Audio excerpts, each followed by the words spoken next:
on quantum machine learning, still hands-on. Engineer Abdelrahman will lead, and the length of this session is going to be up to you. This is the last session.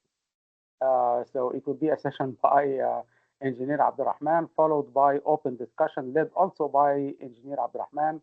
So the end of that is going to be up to you and Engineer Abdelrahman. We will stay with you for as long as you want. Engineer Abdelrahman, the floor is yours.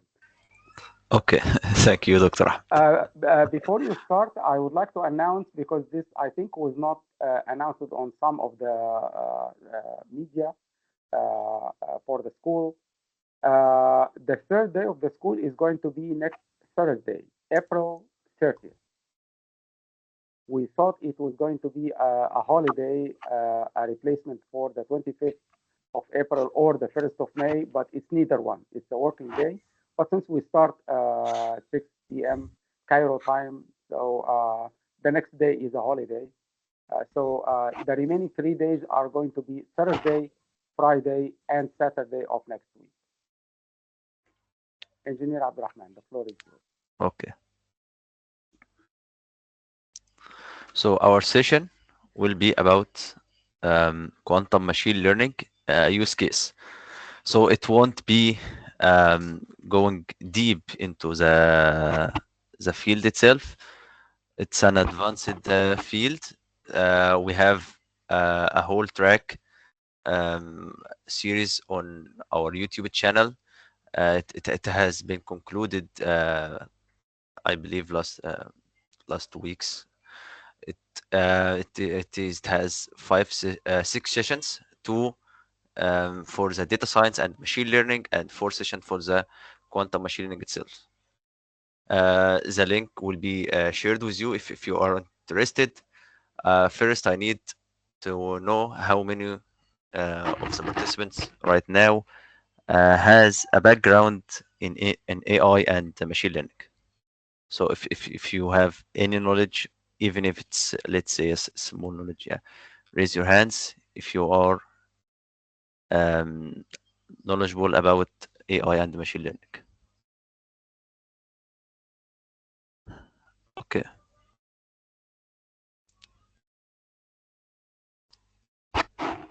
Okay, so let's say 8 people. So okay. So how many of the 8 participants or 10 participants right now has a knowledge or an introduction knowledge about quantum computing? So from the 10 participants.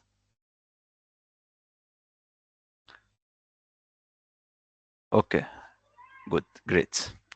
So the session or the lab will actually benefit the AI engineers and machine learning students that has no knowledge or no prior knowledge about quantum computing. There will be a link shared for our introductory track for introduction to quantum computing, taking you from fundamentals in math and linear algebra into the quantum algorithms and advanced quantum algorithms, so you can be ready for the quantum machine learning advanced track. So our session will be not a traditional session. It will be explaining a notebook, and while explaining it, I will draw and explain each cell, so it won't be very deep, and if nothing you understand, you can just raise your hand and ask a question. So our use case today will be a very simple use case, MNIST dataset, which is a dataset for digits. There are 2 types. The one is for images, 28 by 28 pixels, and one that we are using today, it's a tabular data. The image is only a one long vector, consists of more than 700 features, I believe. So and it's a binary classification. MNIST data has all 10 digits from 0 to 9. so we are only using or picking up 2 digits, so it will be a binary classification problem to make it easier. Okay, and we will use one of the most fundamental models and architectures used in quantum machine learning, which is quantum neural network, which is the quantum variant of the classical neural network. So, so we need first to understand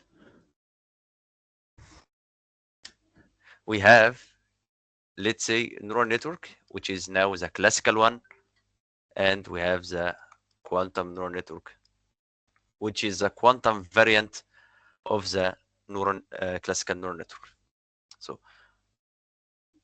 so this is one of the fundamental models and architectures in deep learning, and we need to understand why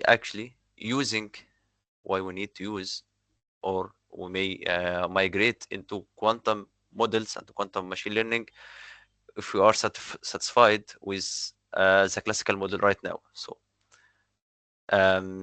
one of the cons for the deep learning and model, it's the scalability and the computational power needed to run on a very, very big data, and the curse of dimensionality. Let's say I have data set with thousands of features.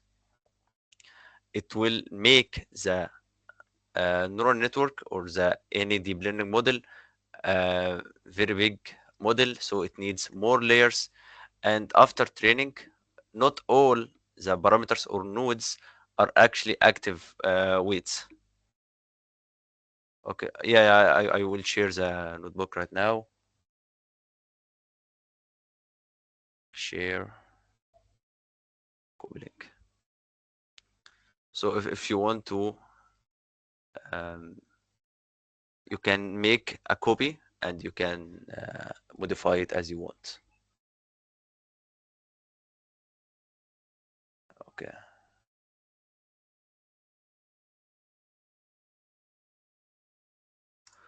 Okay.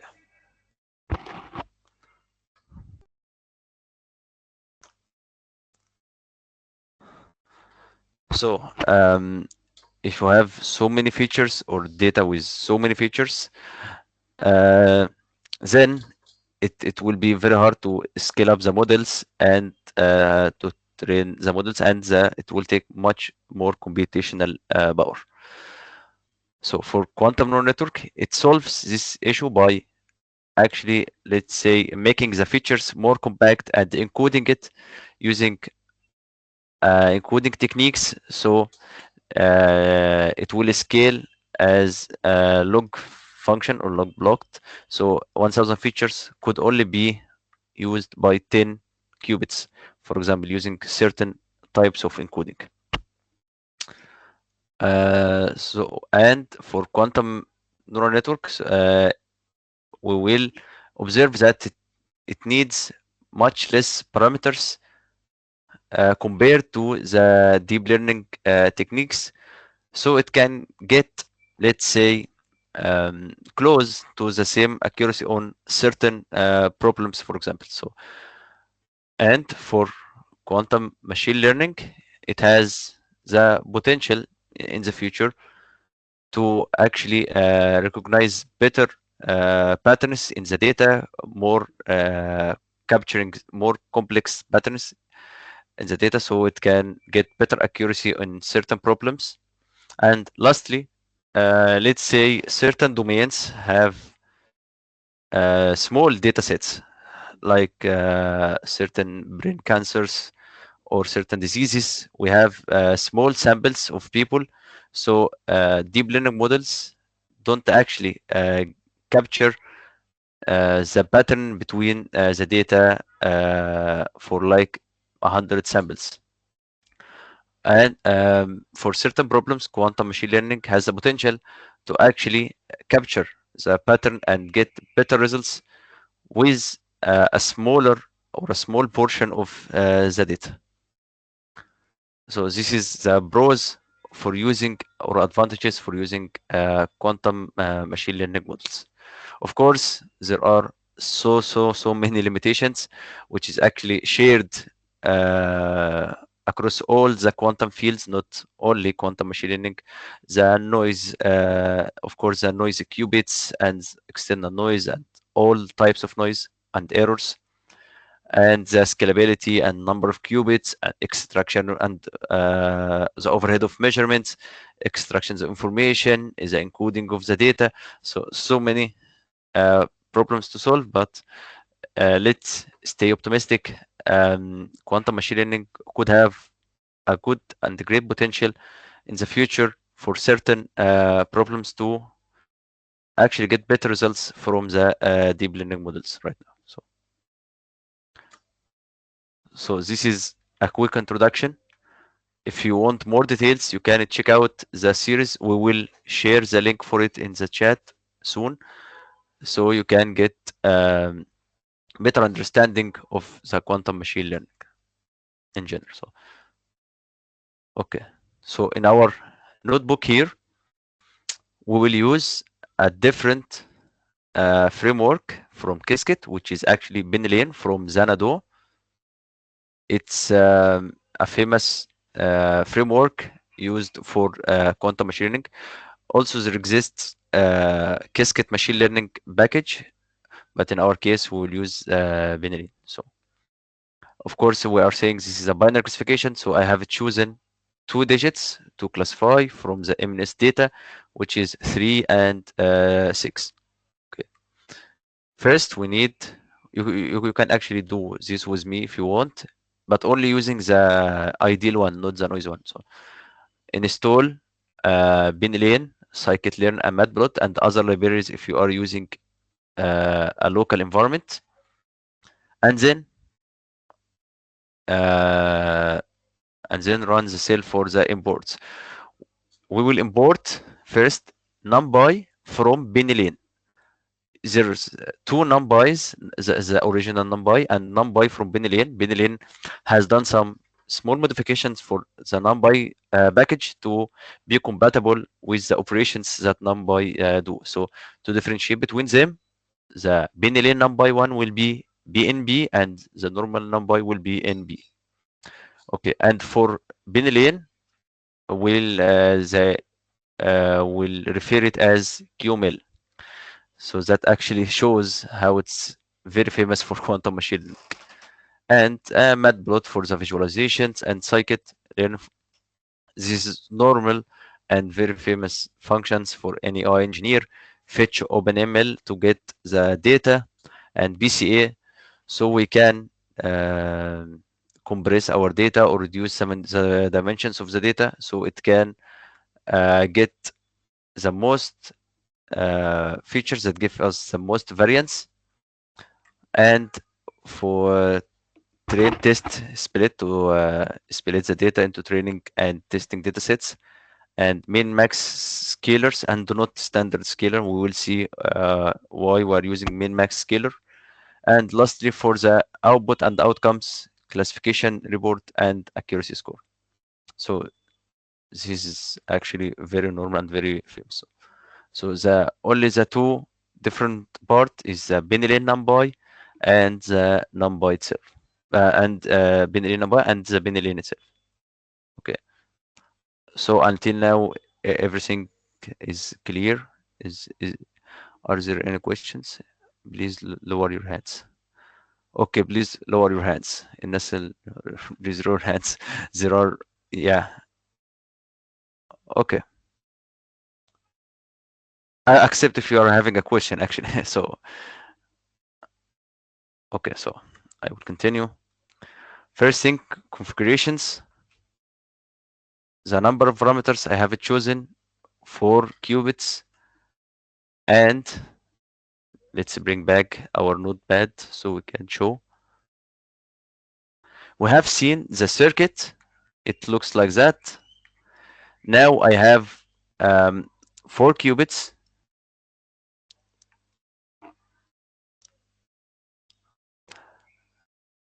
And I have numerical data,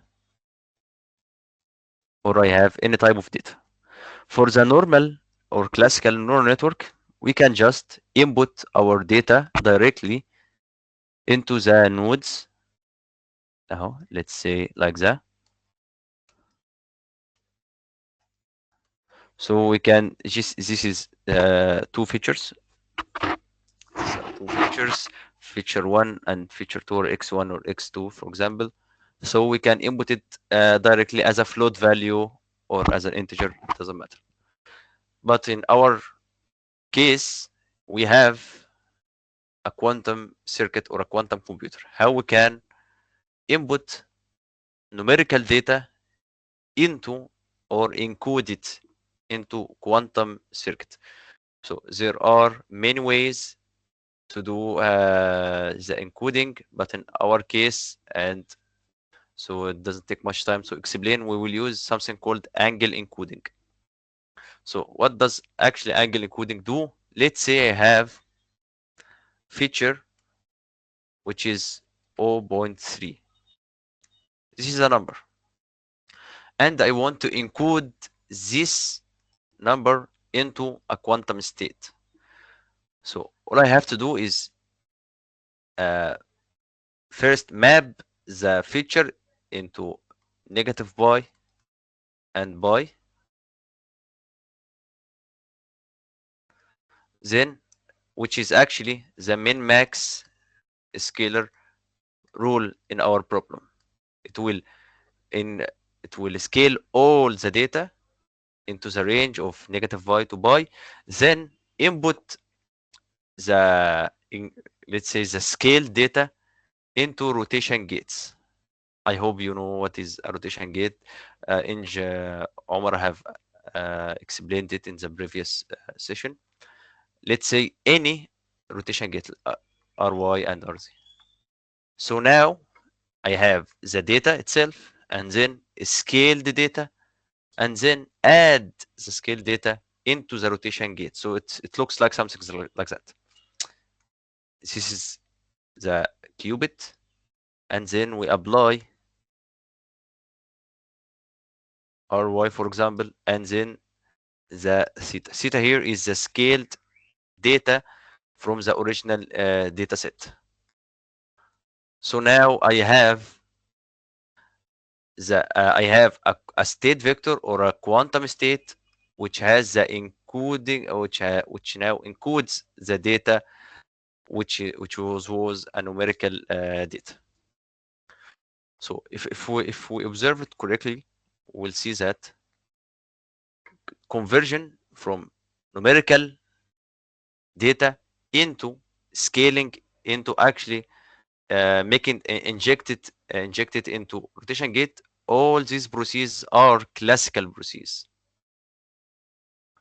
So it's called pre-processing. Pre-processing. And it's all done using classical machines and classical operations. So nothing quantum for now. So to encode the data, we need to do all these classical steps.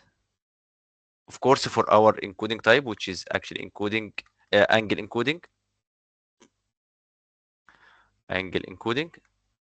There are many other ways you can, as I have said before, you can take a look and check out our track and series about quantum machine learning.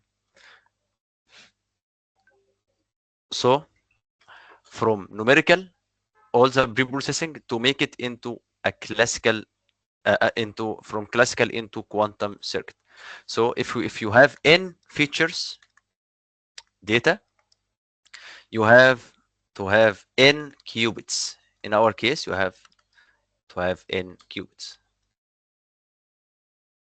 So it will scale all the data into negative pi to pi. Then for our first, the data set has, let's say, m number of samples or data points. Each data point has n number of features. So first it takes the first data point, then scale it, then injected it into the rotation gates. Rotation gate, which will be n rotation gates because it's n qubits. So now I have encoded the numerical data of this data point into quantum state so I can apply or continue with my quantum model.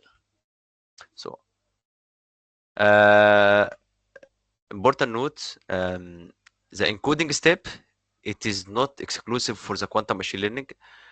Let's say most quantum algorithms and fields actually require uh, quantum encoding or encoding of the data. It's a general method to encode any numerical data into quantum states so you can apply your quantum algorithms or quantum circuits into the data. So, so this is our number of qubits that we'll be using, 4 qubits. And when we apply BCA, dimensionality reduction, will be 4 features. So from all the features, we will take the first 4 so we can encode the 4 features into our quantum circuit. So, okay. For number of layers, we will be using 2 layers. It's the same exact uh, concept in classical neural network. You could have as many layers as you want, and each layer is separated by an activation layer. For quantum computing, you can actually have many layers as you want, but it won't be separated by activation functions. Let's say, let's take a closer look into the layer. The layer have 2 parts. The first part, which is actually also a rotation gates. So here, this is the encoding, and after the encoding, we will have a layer of rotation gates. And why is that? Because the rotation gates takes an angle or theta. So each rotation gate takes an input theta, which will be our weight or parameters that we will be optimizing. So this is the part that we call VQC, variational quantum circuit, or more scientific or more famous saying ANSADS. Okay, ANSADS, it's the architecture that has that has rotation gates that takes theta and angles as weights that will be optimized later to get better results as a model. So this is one layer.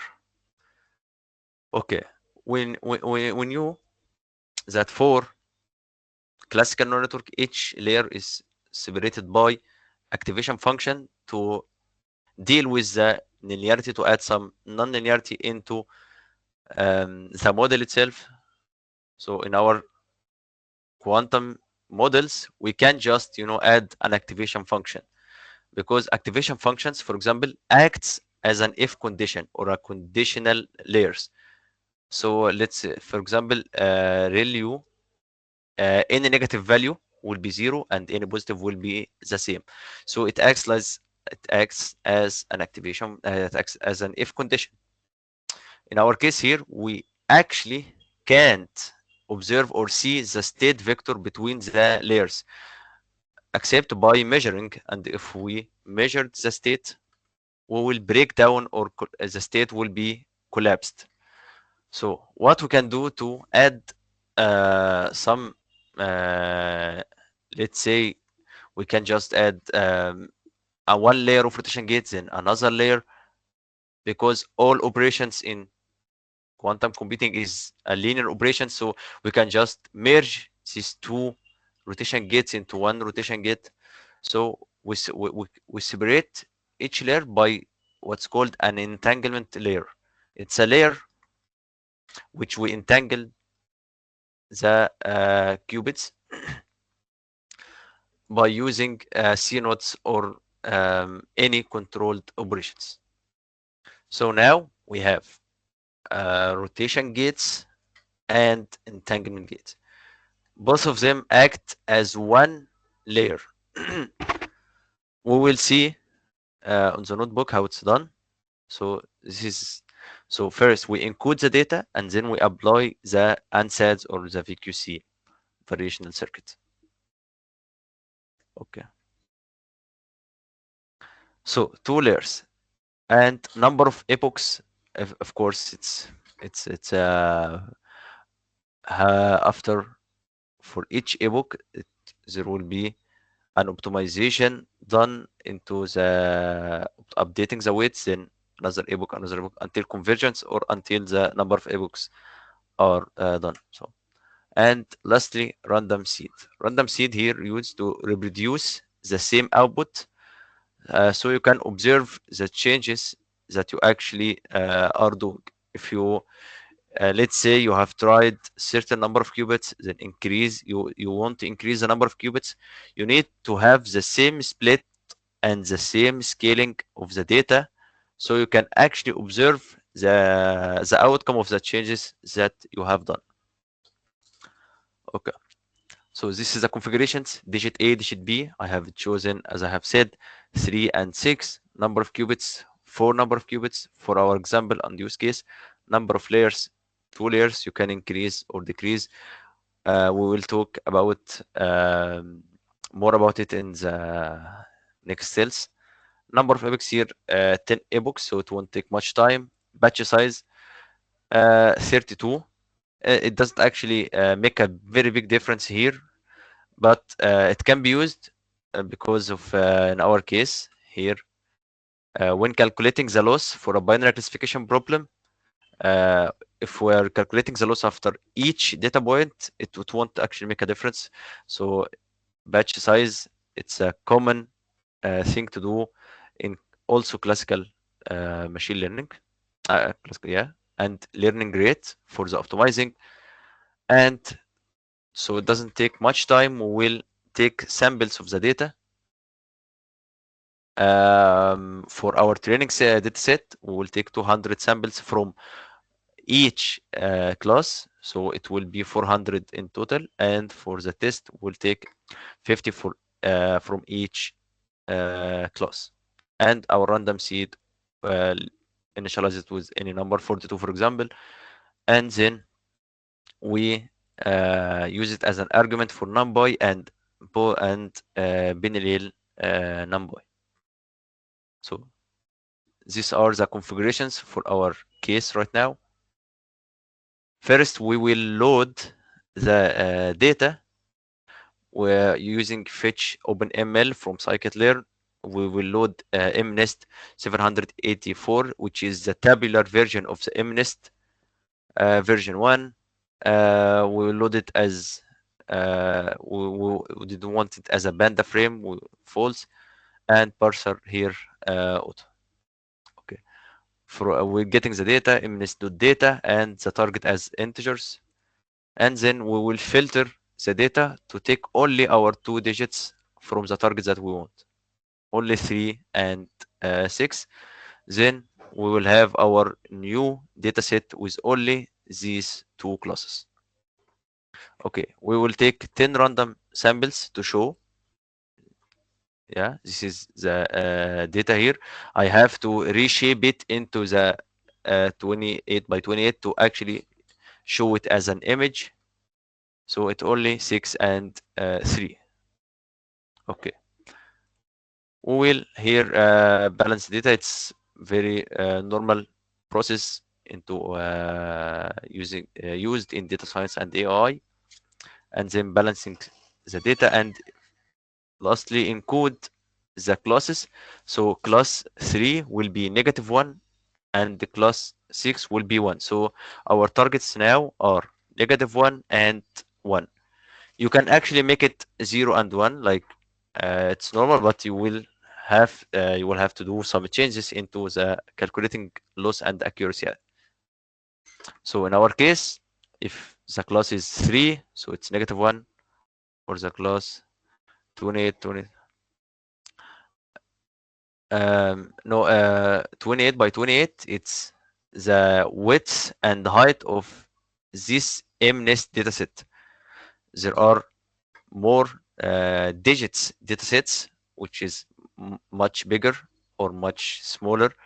But in our case, MNest here is known as an 28 by 28 pixels, and it's a grayscale. So there are grayscale here means the values are between 0 and 255. So it's ranging from white to black. There are other data sets, let's say 32 by 32 or even much bigger. But in our case here, we are using MNS datasets, a standard version, which is 28 by 28. Okay. So after balancing, we will encode the classes into -1, +1. So up till this cell, all our code and processes are classical. So nothing quantum till now. Okay, we will normalize the data. We will divide it by 255. As I have said, MNIST data is a grayscale data, so it ranges from 0 to 255. So we will normalize the data by dividing it by 255. Okay. Then we will reduce the dimensions using BCA, principal component. Number of components will be the number of qubits, and our random state will be the random seed. So we can reproduce the same data. And then we will apply the BCA into the data, and then this is the pre-processing that I have said. Min-max scalar, the feature range between 0 and pi.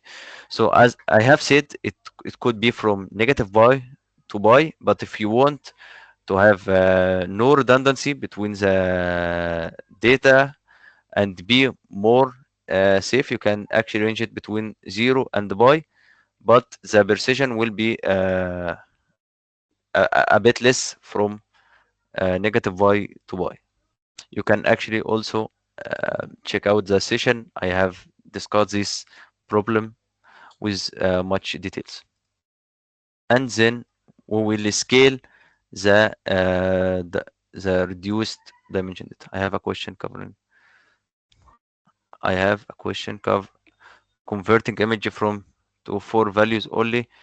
Yeah, we will see that when we applied dimensional reduction from 784 features into only 4 features, it gives us a cumulative variance of 39%. So it's pretty bad in our case. Yeah, but we can justify this as it's just a use case. We are using only 4 qubits. You can use many qubits as you want. And in our case, we are using only, it's a binary classification problem between 3 and 6. And you will be surprised that we are actually surpassing 90% accuracy, because because the difference between 3 and 6 is very, very much clear. So you won't need much features to actually classify 3 from 6. So this is a simplification for our use case. Okay, so now we have reduced our dimensions, scaled our data, and then we split the data. So we now have training data and our testing data. Okay, for 400 train samples and 100 test samples. Okay, so till now everything is classically done. No quantum knowledge needed till now, but we will create our circuit that will be the quantum model. Okay. First, we need to understand in binary lane, it's a bit different from Qiskit for the simulating. in Qiskit, we have what um, let's say what simulator are we using to simulate the circuits? We are using what's called air simulator, which is actually the engine that takes the back ends to simulate the circuit. Here in Binlane, we have the same thing. It's called Binlane or quantum QMM, which is actually Binlane dot device. So it's called device, which takes backends. Here, there are also many backends. In our case, we will use the original and default one, default dot qubit, and takes wires. Wires here means the number of qubits used. So we initialize our device into a div. So this device runs using Python backend. Python as a backend. There are many other devices. For example, lightning.qubit built on C++. It will make the simulation faster, but it requires much more preparation in the environment to actually prepare the environment using the C++ libraries and integrating it with Python. Okay. Now um, for the variational layer part, as I have said, it's called ansatz. Here in our case, I have constructed a simple ansatz, which first, as we have said, this is encoding layer, so it encodes the data, and our okay. Let's just create a new page. So we have the encoding, and then we have the ansatz or VQC, which is a part that will have the rotation gates. Each rotation gate has the theta or the weights that will be updated, and then an entanglement layer. And then if we have other layers, we can it's the same layer, rotation gates, entanglement layer, and etc. So in our case, I have increased the complexity a bit by adding two rotation gates, RY and RZ, RY and RZ, to the number of qubits, then an entanglement layer, then again for as many layers. So let's take a look here. For number of qubits, I have an it's familiar to Qiskit, which is QML dot ry, which is actually the rotation in y-axis, and applying it on what index, it will be wires equal q. Q here is a range from 0 to the number of qubits. So I'm telling it to apply rotation y with this theta. We will see what does this all means on index number the q, and then apply rz on the same qubits. Let's just say take a look here. Here it is a angle embedding or angle encoding, and then for each qubit we'll apply rotation y and rotation z for all the qubits. So and each gate has a parameter or theta as a weight. So then an entanglement layer, here it's called something called ring entanglement layer, as it looks like a circle, looks like a ring, 0 to 1, 1 to 2 to 3, and then 3 to 0. And as I have added in configuration two layers, so it will be two layers. This whole layer are duplicated again. So can anyone here tell me how many parameters in this circuit right now?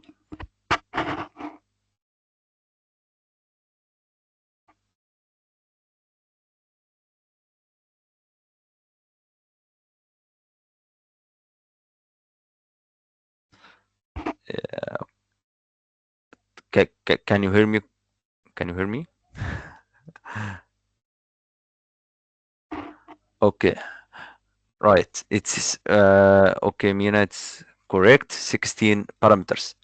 As you can see here, each these are 8 gates and 8 gates here, so total number 16 parameters that will be updated and optimized. So let's go back here. So this is one variational layer which applies ry and rz on each qubit and takes the parameters here, layer index, which is the layer index. In our case here there are two layers, so index 0 and index 1, and then q, which is actually the qubit I'm standing on, and then 0 and 1. 0 1 here means 0 which is for ry and 1 for rz. So the parameters are defined by three, let's say three arguments or three undefiners: the layer I'm on, what qubit I'm standing on, and am I the ry or r rz. There are parameters inside the angle encoding module, but yes, exactly. Yeah, Dr. Mayo. Yeah, there are parameters in the angle embedding here, but it's actually not trainable because it's encoded before actually it defined as an untrained parameters because it's encoding from the data points as features. Yes, Nada, that's correct. 16 parameters, 8 for first qubit and 8 for second qubit. I have an error when trying to download data when creating. Okay, when we finish the explaining, um, I will see the errors while running it. Let's see. Okay. Okay, so this is the variational layers, and then for the C nodes, where it's actually also familiar, QML dot C node, and the wires Q and Q plus 1 mod number of qubits, which are the 16 parameters. Okay, so let's take a closer look here for the ansatz. Let's take a closer look here.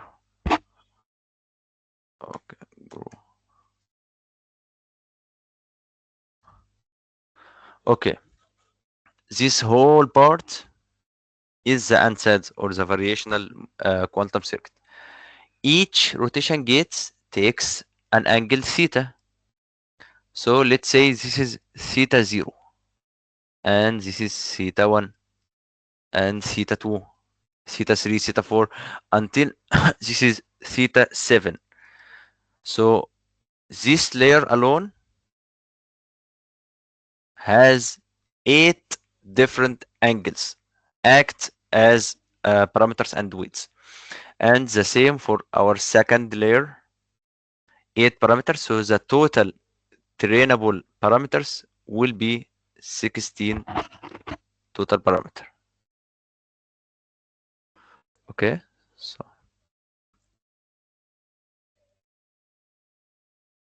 okay.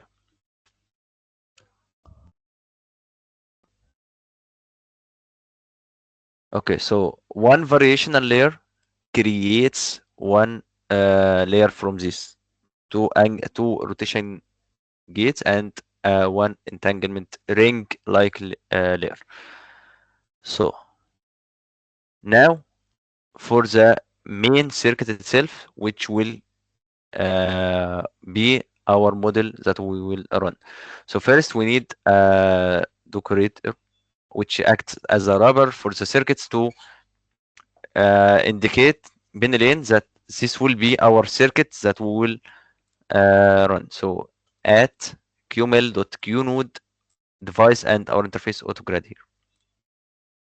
So our circuits takes inputs and parameters like any other classical models, takes the input data and the parameters for and the current parameters for the certain epoch, for example. Okay, first we will encode the data using angle encoding as I have explained, with the inputs, and inputs here are the inputs that have been scaled, then that have been reduced and then scaled, and then I'm telling it to wires. Here it's the number of qubits and which type of rotation. I'm telling it to use an R rotation in the y-axis, and then create um, create a number of layers from the variational layer. As I've said, two layers, so it will create two variational layers. And then lastly, the final difference, from the classical models and the quantum models, how to extract information. So for classical models, let's say this is the whole model, then there is an output layer. Output layer for binary classification, it is one node here, and then we apply um, for many nodes we apply softmax, and for only one node we apply sigmoid function. So any negative number will be 0, any positive will be 1. So it's as easy as that. We see the data, it acts as an if condition. But here in quantum circuits, the only thing we can do is actually measure the qubits. So let's just return here. So we have encoded the data, applied our model, then we will, let's say we will measure this qubit. So the measurement for one qubit will give us 0 or 1. So how we can benefit from it? Okay, there is something called expectation value. Here we observe in Z basis. This whole concept is explained in detail in our sessions, and we get expectation value. Expectation value ranges between -1 and 1 in our case. So, but it needs many shots so it can calculate the expectation value accurate. So, how it's been calculated? Probability of 0 minus probability of 1. So, if I have 1000 shots, yeah, and then I have measured 0 300 times, so it will be 3 over 10 minus 7 over 10, which will give us minus 4 over 10, which will be minus 0.4. So this is the expectation value. So briefly, this is the expectation value that will be used to actually calculate the metric. For our case, we will calculate accuracy and F1 score and precision and recall. This is all classification metrics, and it is used to calculate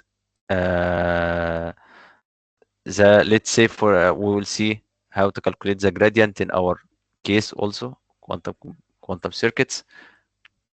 But here we lastly we encode the data, apply the variational circuits, then getting the expectation value here, QML dot expectation value, QML dot Pauli Z. So we are getting the expectation value in Z basis on qubit 0. So we only need one qubit in our case because it's a binary classification problem. So I know there is so many terms that are new to you and you don't have uh, prior knowledge of it, but if you want more details, you can take a look at the session for quantum neural network in our iCafé YouTube page. Okay. So we will visualize the circuit. First, we need to initialize any random parameters for our rotation gates. and then and then input takes one random sample, for example, the first sample here. So we can just draw the circuit. So this is the circuit. Let's just open this. This is the encoding, and this whole part is the ansatz. And lastly, this is the measurement on the first qubit that we will get the expectation value from. Okay, so we can take a look at circuit specs. Specs is how many gates, the depth, the trainable parameters, and lastly, how to actually create a cost function from this circuit. We will do this part briefly. If you want more explanations, you can take a look at the series. So for each data point in the patch, we will run the circuit with the data. As you can see, X is data, so it's not a trainable parameter. So it's here we should add requires grad false and the parameters, normal parameters, which is the trainable parameters. So it acts as a forwarding in the classical neural network. When we input the data, then we take a look at the output at the end. So this is what's happening here. We input the input data and the parameters, and then the outputs as a list for the batch, whole batch, and then we stack them using bin stack. Okay, so this is a prediction. Okay, then we need to calculate the loss using binary cross entropy loss. It's a very famous formula used for the binary classification problems. There are many other ways to calculate loss for multi-class and regression problems, but in our case, we will use the binary cross entropy one. Here, we knew that the data is the targets are -1, was the expectation value, I mean, is between -1 and +1, but the probability we need it to be from 0 to 1. So we map the data from the expectation value. When we run the circuit, we map it so we can get the probability from 0 to 1. Second step, the original data, we have the targets to be either -1 and +1, but we need it to be 0 and 1. So in our case here, we will add 1 and divide by 2, so it will be a binary target. So now we have the probability from the circuits and y bin from the data itself. So lastly, we need to for the binary cross entropy, it requires taking the log for the probability, but in our case, we can't just add y probability with 0. It would, because log 0 is infinity, so we add an epsilon, a very, very small value, so we can mitigate this error. So then we can use the formula for the binary cross entropy loss. So it's a very famous formula for any AI student and machine. So now we have the forwarding step and the how to calculate the loss. Okay, so the cost itself we will predict and then apply the loss. So now we have our cost function. So it can be complicated at the first glance, but when you understand it and take a look at our YouTube series, it will be easier. So lastly, calculate the accuracy for the whole batch. So now we have the loss. Now we calculate our metric. In our case, we calculate accuracy.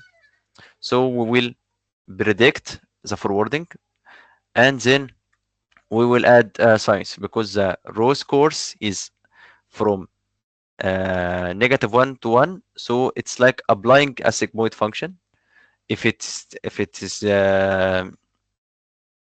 negative value, it will be just -1. If it's positive value, +1, and if it's 0, it will stay at 0. And predicted labels, we will make it these two parts acts as a segment. And then lastly, we will get the mean from the predicted and the YB. YB here is the original targets. So we calculate the accuracy from the how many times predicted labels equals the original and the true values for our data, and then taking the mean across the whole batch. So this the helper functions. Now we have the whole idea on how quantum models actually um, initiated and train, encode the data, then apply the variational part that has the trainable parameters. Then lastly, we apply the measurement part that we will extract information from, so we can apply our cost function. Okay, so now for the missing and most important part, how the optimization is done.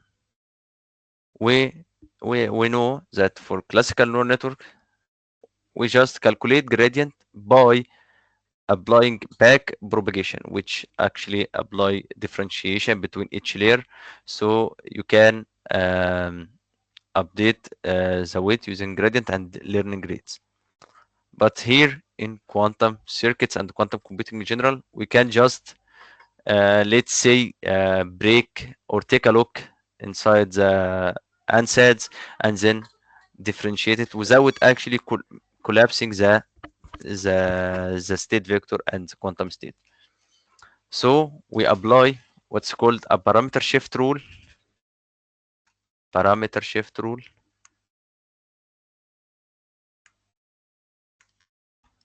which makes the ansatz as a black box. We can only inject angles and shift the angles for the trainable parameters only.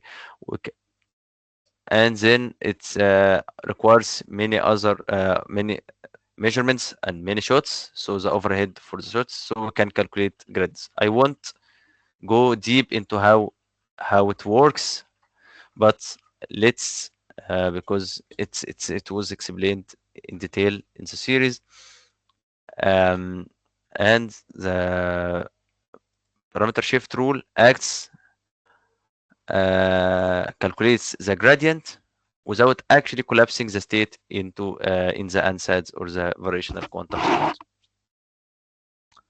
Okay. So we initiate or start with random parameters, and then we make an instance from Adam optimizer, but Adam optimizer from bin lane, and takes step size from learning rate. Okay. Nada has shared the track. Thanks, Nada.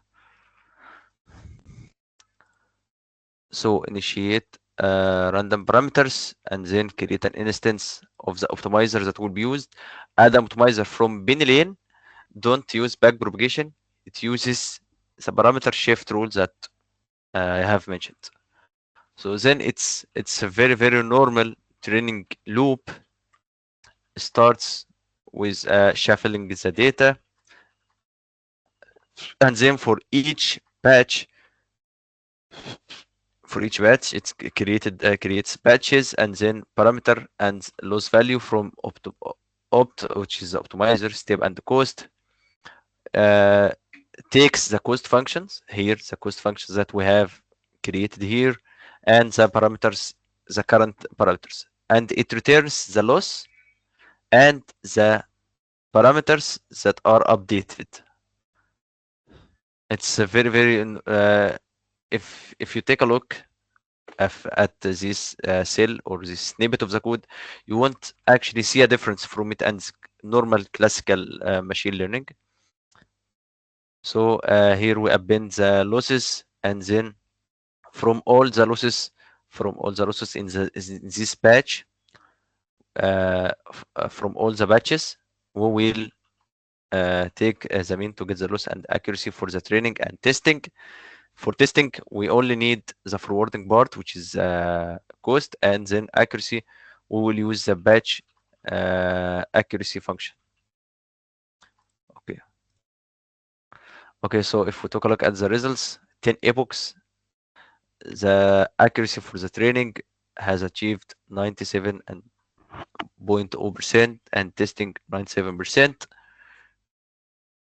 Evaluation, it's very normal evaluation. Testing 97. This is the whole other metrics: precision, recall, F1, and plots. Let's take at the I believe I don't have the plots here, but I have it. Let's say here, for example, I don't actually remember QML.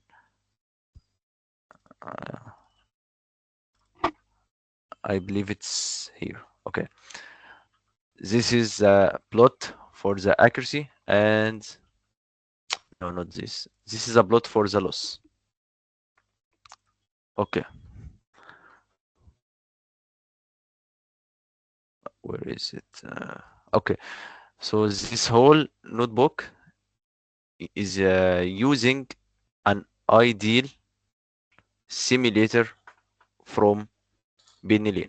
So no noise added in any step while simulating the circuits. Okay, is there any questions about this notebook and how quantum models are being created or used or optimized?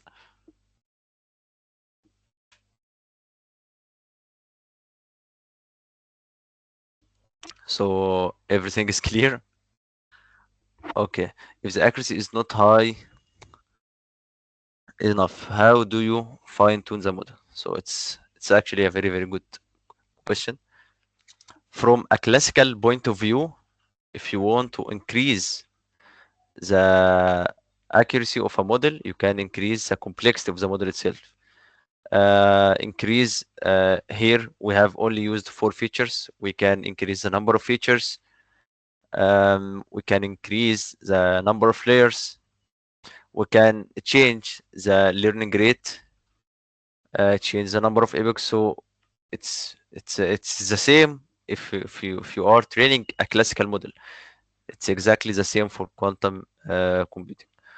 But there is a catch. For quantum models, there are disadvantages when increasing the complexity of the model. You could hit something called parent plateau. Parent plateau means just draw it, so it's much easier to understand. Where is it? Okay. Let's say you are using 5 qubits, then you want to try 7 qubits and increase the number of layers. So if you increased the number of qubits and number of layers, let's say the curve will look like something like that. Let's say like that. This is the minima that you want to be there, and let's say you have started here.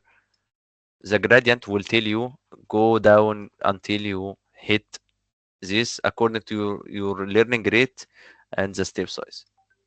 But for example, when you increase the number of qubits, it looks like something like that. Of course, in high dimensions, we can't just draw it in the 2D.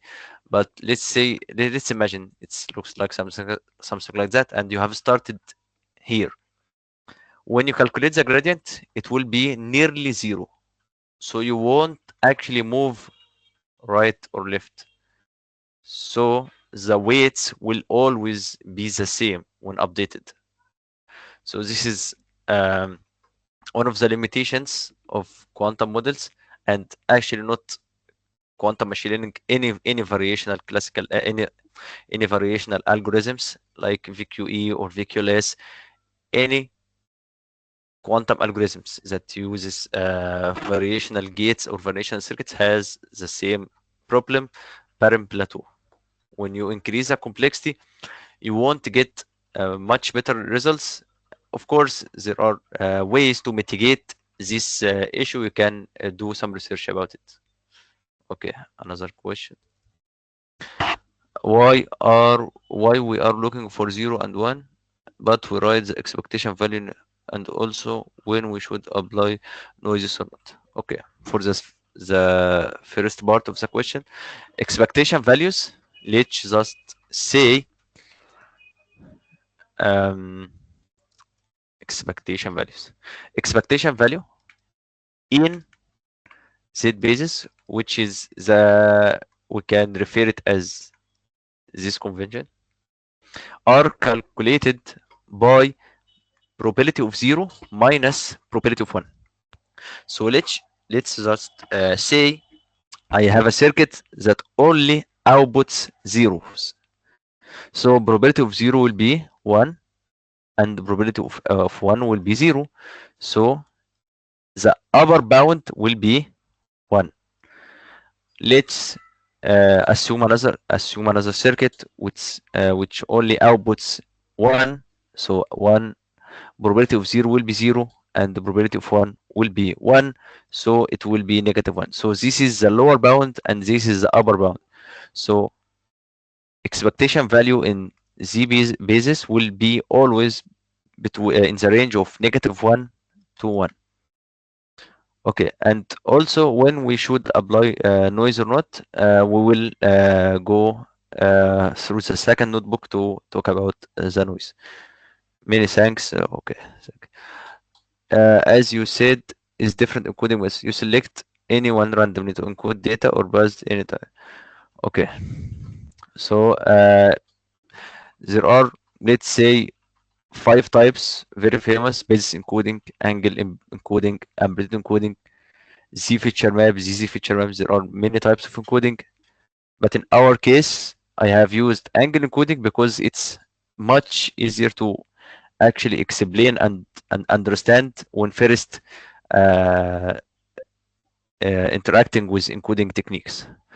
In our sessions and series, I have talked about all the most of the famous encoding types. Yeah, depends on the eigenvalue problem. Yeah, exactly. Yeah, as Dr. Taha has said, it relates to the calculating the eigenvalues for our operator here. We have chosen Z, which is the eigenvalues 1 and -1. In our series, I have explained it, and our participants actually calculated it by hand in the tasks. So it would be, if you are interested, you can check out the session, the third session, I believe, for quantum neural network if you want more information.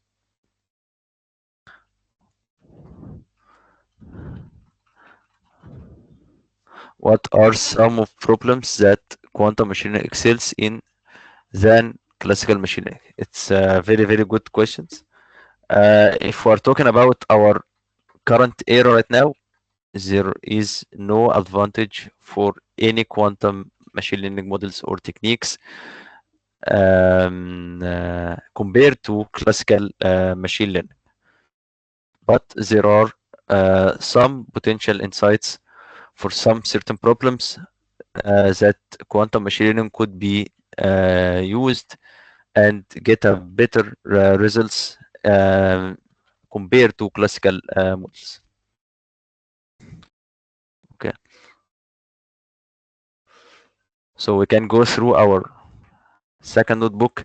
It's exactly the same, but we are actually applying some noise into the model itself. And why is that? Because in our real world problems, we are not dealing with ideal cases or ideal use cases. So we have to add some noise so we can observe and get some insights on how training or testing the models on real hardware could actually benefit us.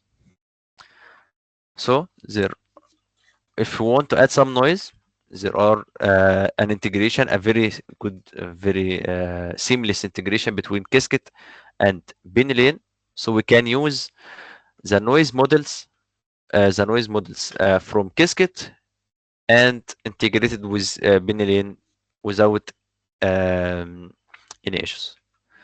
So we are using the same fake Manila version 2. It's a 5 qubits, so it's very good for our use case. And air simulator and noise model. Exactly the same from our previous session. So it's exactly the same here. The same configurations. Here we are building, as I've said, as the previous notebook. If you want to simulate and run the circuit in Binlane, you have to initiate a device or create a device. Here we want to create a noisy Binlane device. And how it's done? First, you initialize fake Manila backend and getting noise model from backend from this Manila. Exactly the same as the previous session if you want to extract a noise model. Then you add then you create an air simulator using the noise model. Exactly the same from the previous notebook, previous session. And this is the new part. If you want to create a device, you just add qiskit.air instead of default.qubit, which is right here. So you add qiskit.air and wires number of qubits, and then the backend will be the air simulator that we have created, and then number of shots. The number of shots here, 1024 shots. So now you have the device. Everything else is exactly the same. You have only added some noise in the device which will simulate the circuits. Anything is exactly the same. Of course, here I have made it only one layer because that's important note. When you are dealing with noise, it takes 5 to 10 more time from the ideal simulation. So it takes so much time. Here, I believe the training takes about 80 seconds. 80 seconds, and it's actually two layers. Here, the training for only one layer and 10 epochs takes 46 minutes. So it's actually takes a lot more time when dealing with noise, and you can if you want to understand why simulating the noise could take so much time, you can check out the last session from our introduction to quantum computing, explained and instructed by Dr. Taha about quantum error correction. So the results looks very bad when simulating with, of course, because of the noise, firstly, and secondly, because we are the model is less complex, only one layer, so half the parameters are gone.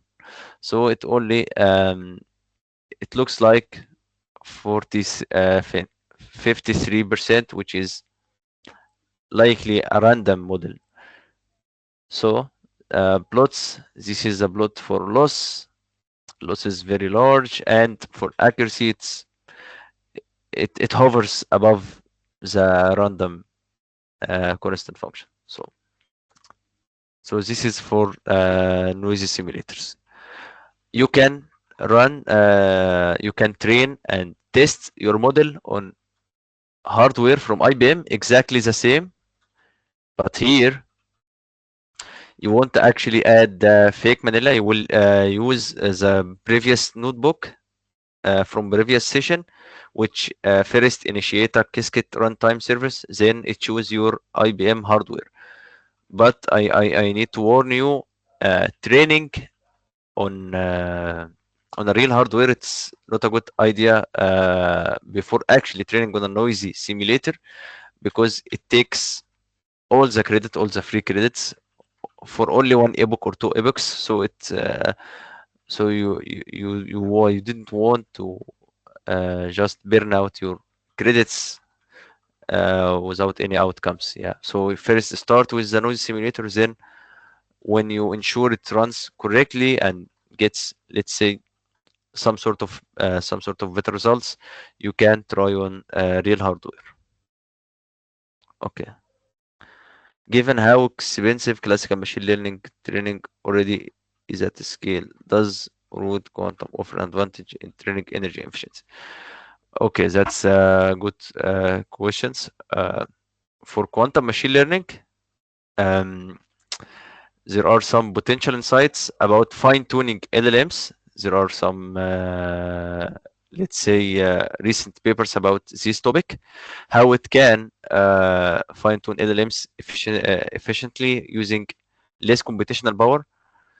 But it's all the potential insights and the paper, it's actually theoretical, nothing practical done in the paper, because from my point of view, I see that actually running on some architectures on quantum computing actually takes more computational power to actually run quantum circuits on a real quantum hardware. Uh, could we have this notebook? The two notebooks are shared above. Okay. For those who are asking or who may be wondering about what Engineer Abdelrahman meant by burning out your credit, when you get an account at IBM or another alternative, you get credit at IBM. You can get up to 10 minutes of quantum computing for free every month. It might seem like a little bit for those who are not used to quantum computing paradigms and used only to the classical computing. 10 minutes is nothing, but 10 minutes for a beginner or somebody in the learning phase are actually more than enough. So what he meant is that you may be burning most of the 10 minutes for nothing. Yeah, So, exactly. so this is the credit that he meant. It's time credit on the machine. Even if you have a paid account, the paid accounts are actually very expensive. You still don't want to burn your account, which is already very expensive, for doing something that you can do first on the free account. Do it in another way. It's like when you get access on a large HPC system that you pay for. We always encourage you to try it first on your laptop. If you need more computational power, try it on a free environment, bigger environment, and then when you really need the production grade, you go to the paid HPC. The same thing in quantum computing. Thank you, Engineer Abdurrahman.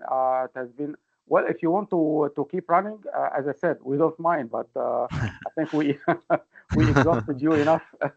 Yeah. We have taken you. I just want to mention the article from Eng Ahmed Salim. It's actually, I have read it. It's a very promising use case in financial sector, and quantum finance is one of the most promising fields that uses quantum machine learning techniques and methods. Thanks, It is Eng. promising and critical, Yeah, very, exactly. very critical.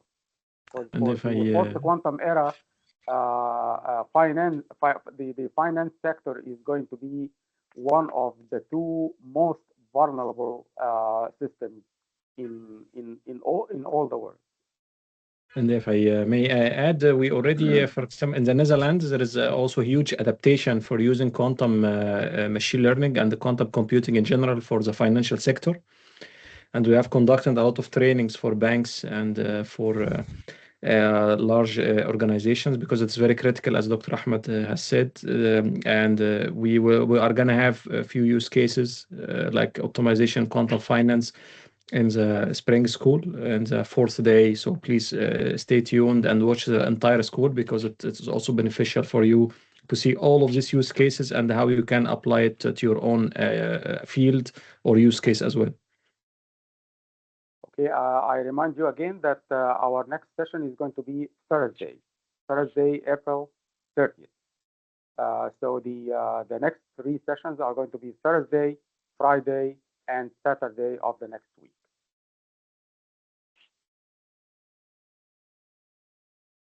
Well, thank you all. We really enjoyed interacting with you, and we hope the rest of the school is going to be beneficial to you and also attractive. As I said, this is on a rather elementary level. We want to raise a community. We want to make quantum computing more popular, popularize it among the computing technology, the computing community of Cairo University. And also our guests are very much welcome. So we hope to see you next Thursday, and we will send a reminder before. Thank you.